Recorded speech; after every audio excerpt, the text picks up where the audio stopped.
iPhone-da kilit düyməsinə 3 dəfə basdıqda nə baş verir? Yoxlama, səndə alınmayacaq. Əvvəlcə mənə qulaq as. Səhifəni izlə, izah edəcəm. Və təsəvvür et ki, kontaktın saytındasan, dostuna hansısa buradan məhsul göstərmək istəyirsən və telefonu ona verəcəksən. Amma istəmirsən ki, telefonda başqa sahələrə keçid etsin. 3 dəfə bu düyməyə klikləyirsən, buradan təsdiqləyirsən və salam, artıq digər sahələrə keçə bilmir. Bunun üçün əvvəlcə tənzimləmələrə daxil oluruq. Daha sonra əlçatanlığı buradan seçirik.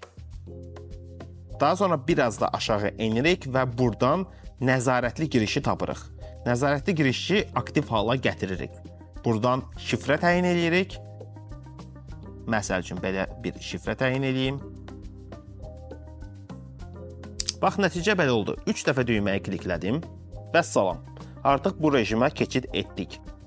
Buradan keçid etməyə çıxmaq mümkün deyil. Artıq rahatlıqla telefonunuzu başqasına əmanət edə bilərsiniz. Əslində heç düzünə qalsa dostunuz kontaktın saytından kilit qoymasasa da çıxa bilməyəcək. Çünki kontaktın saytında Novruz endirimləri var və hər kəs bundan yararlanmaq istəyir.